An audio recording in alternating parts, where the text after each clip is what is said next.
Namaste and welcome to another episode of Wellness Bites with Gauri. Hi, I'm Gauri Junarkar. I'm the founder of Ayurnutrition, an integrative and holistic wellness practice where we integrate the ancient wisdom of Ayurveda with modern nutrition. So, in today's episode, we're going to talk more about what is Ayurveda and why Ayurveda makes sense.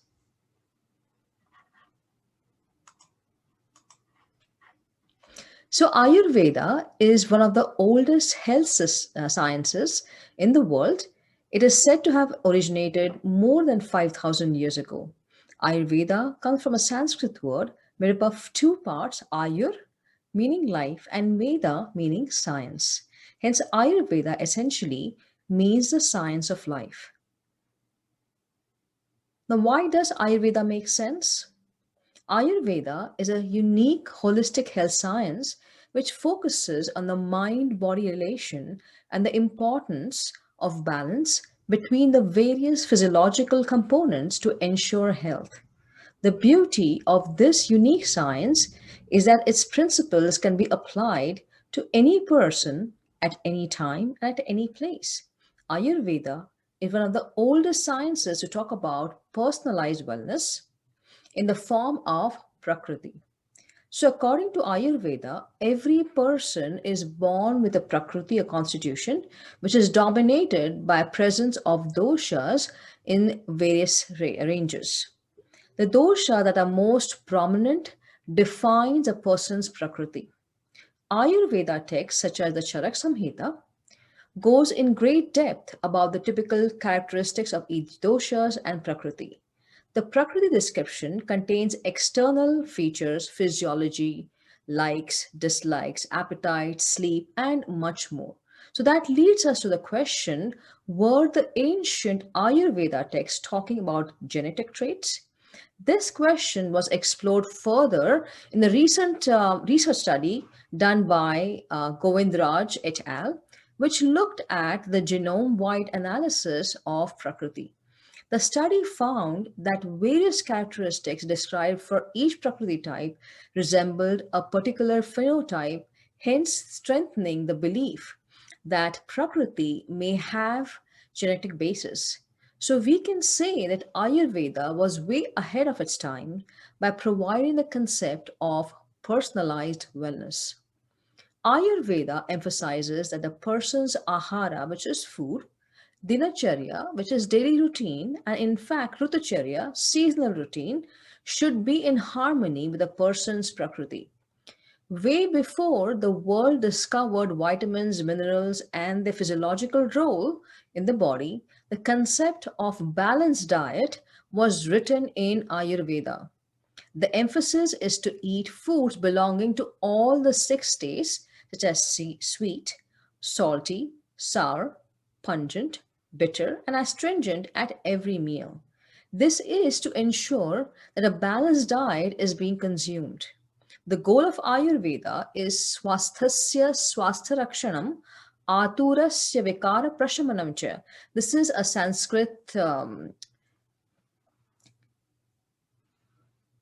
It means protecting the health of a healthy individual and eliminating the disease.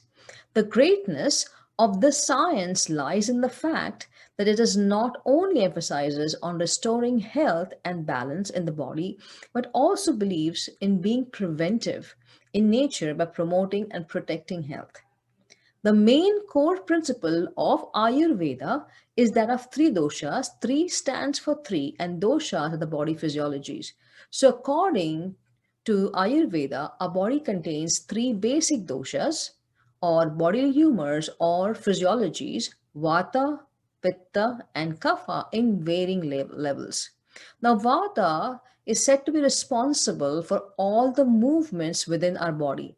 From macro to a micro level, every movement within the body, maybe it's nerve impulses, maybe it's peristalsis, muscle action, or breathing, can be attributed to vata. Pitta is considered to be responsible for metabolism and transformation. Functions such as digestion, absorption, assimilation are said to be governed by Pitta. So when Ayurveda talks about Pitta, It's just not talking about bile, but different enzymes, hormones that are necessary for the digestion, metabolism that takes place. Hence, these can be considered as various forms of pitta. A third dosha is kapha, is also known as phlegm. It is the dosha that provides structure and binds tissues together to give biological strength. The functions of kapha can be joint lubrication, wound healing, mucus production inside the body cavities is also attributed to kapha. Besides doshas, the principles of Agni, Ojas, Dhatus, Malas, and Gunas are also fundamental to the great science of Ayurveda. Agni in Ayurveda is the main core principle as well. So, Agni is a digestive or the metabolic fire. The role of Agni is transformation, is a key element of Pitta. So, a person having low metabolic or digestive fire or Agni may suffer from loss of appetite or indigestion. If Agni is not functioning properly in a person, it may also give rise to ama, which is toxins or undigested metabolites.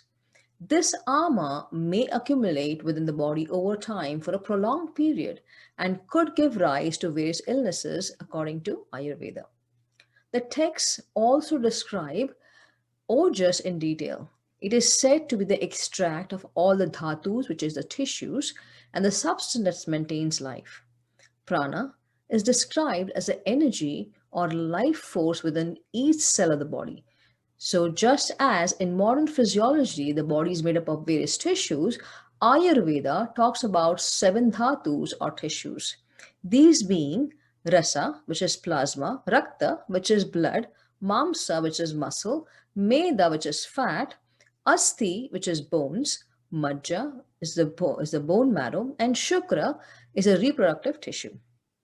Besides these, the malas or waste products are described. These are the urine, feces, and sweat. Now, Ayurveda just does not stop at providing details about the body physiology, but goes in great details about the mind attributes or gunas as well. These being sattva, which is balance, rajas being hyperactivity, and tamas being hypoactivity, thus providing a deep and sound connection between the mind and the body. The Panchamahabhut or the five element principle is also fundamental in Ayurveda. As per this great science, just as the universe is made up of the five basic elements, Akasha, which is ether, Vayu, which is air, Tejas is fire, Apa is water, and Prithvi is earth, so is our body composed of these elements as well. Thus, the secret of good health in Ayurveda, as described in Sushu Samhita, is Samadoshaha sama agnischa sama dhatu malakriya prasanna atmendriya manaha swastya itabhidiyate. It means when the doshas, agni, dhatu, malas are in balance and the soul, the senses, and the mind is in a pleasant state, then a person is said to be in good health. What a beautiful concept of health and wellness that brings together mind body connection. Thus, Ayurveda is truly a nature science that promotes natural well being. It is a science of life, it is a science that creates harmony between us and nature. It emphasizes on us recognizing our biorhythms and making that mind and body connection. It is a whole encompassing health system that goes beyond physical health and puts equal emphasis on mental health. That is why Ayurveda makes so much sense. So I hope that you have learned a little bit about Ayurveda today and why Ayurveda makes sense. So continue keep tuning to our Wellness Bites with Gauri episodes and keep listening to our episodes again. Thanks a lot and have a great day.